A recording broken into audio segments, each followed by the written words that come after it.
Welcome to another Saturday morning sunrise. The sun is kicking up right now. Check this out. I don't know if I got it there, but it's 6:47 on Saturday morning where I live, and I thought I would throw down some thoughts on non-judgment.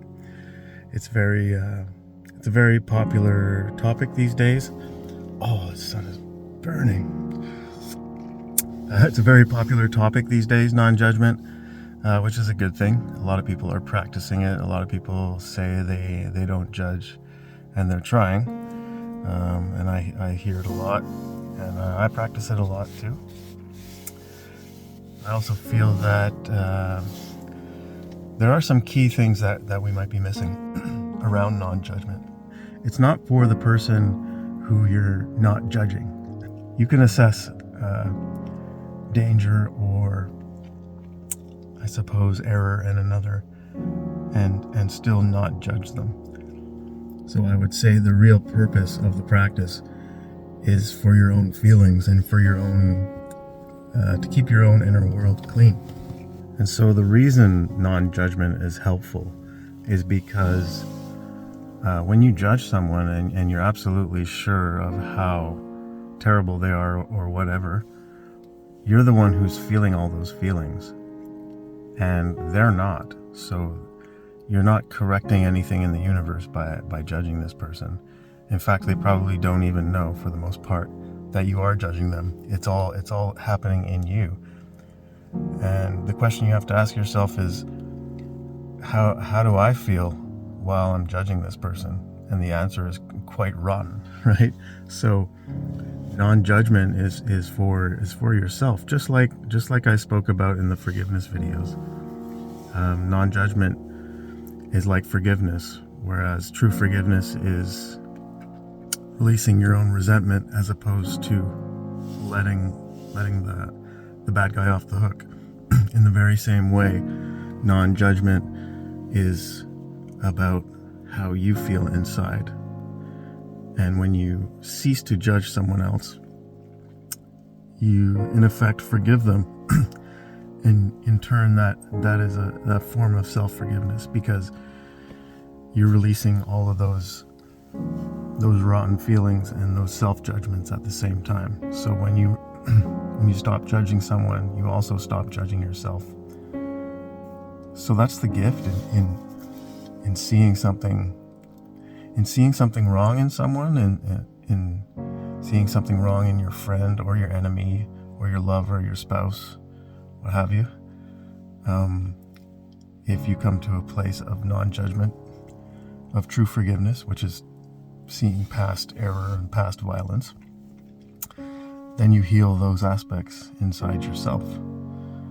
So there's always an opportunity. For example, let's take something simple. Say you're at the supermarket and a customer is really pissed off at the cashier because the price of her maple syrup was $1 more than it was advertised, and they get into a little scuffle. And as you're witnessing this scenario, you feel you get angry as you're watching, probably on the side of the customer, because the customer's probably right.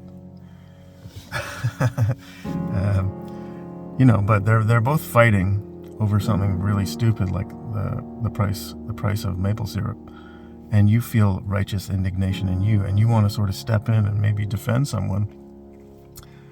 But the real trick would be to take a step back and forgive the situation, forgive both people for their errors, and in doing so, you release your righteous indignation, your anger towards the situation. Whatever rage you have inside yourself gets released when you decide to see past the total situation. The Course in Miracles has an incredible line that goes, the choice to judge rather than to know is the cause of the loss of peace. That's quite a statement. So simply put, by judging, we choose separation over unity, which is why we lose inner peace at the same time. There was a Hawaiian psychologist by the name of Dr. Ahelia Kala, otherwise known as Hew Len, who also had a similar spiritual practice to this non-judgment idea. It was derived from something called Ho'oponopono, which is a traditional practice of reconciliation and forgiveness that was typically done in a group setting, in a circle, where every member would sort of air their grievances and admit things that they had done and that they wanted to apologize for in a group setting. It's called Ho'oponopono. A pretty powerful practice, especially in a group, sitting around in a circle, baring your soul, admitting that you'd stolen something or did something that hurt someone else. And the idea is that the circle would hold space and not really reply and not judge. So what Hew Len did, the psychologist, is he took it a step further. He sort of internalized that process by asking people to state 4 very simple things while you're in a state of judgment, or while you're in a state of witnessing something wrong or something that makes you angry.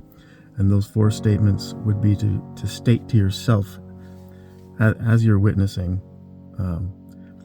the violence or what have you, whether it's happening to you or separate from you, but you're just observing it. The 4 statements would be to say, I'm sorry, please forgive me, thank you, I love you. So with those 4 statements, you sort of say them as a silent prayer inside you. And in doing so, you release the seeds of violence within yourself. Another great teacher by the name of Byron Katie has a similar process that she calls the work, which is a series of questions that you ask yourself in order to challenge your perceptions and find peace within those questions. So there's 4 questions in something that she calls the work, which are: number 1, you ask yourself, is it true? Number 2, you ask yourself again, can I absolutely know that it's true? Number 3, you ask yourself, how do I react when I believe that thought? And number 4, who would I be without the thought?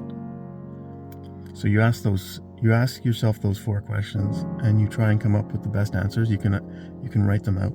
And at the end of these 4 questions, what you do is you attempt to reverse the thought.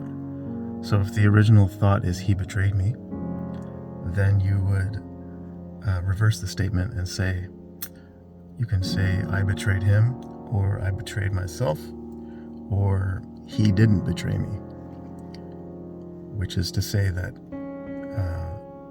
your perception of the situation is coming from you. It sort of ties into this idea of radical responsibility. It may sound backwards. It is absolutely backwards. But in doing so, you ostensibly heal your own perceptions and you release all your resentment about the situation. So that's it. I hope that helps. I hope you've enjoyed the Saturday sunrise with me. And if you have any thoughts about non-judgment or have hit any walls when practicing non-judgment, let me know in the comments, and I would love to hear what your experience has been. All right. Thank you very much. See you later.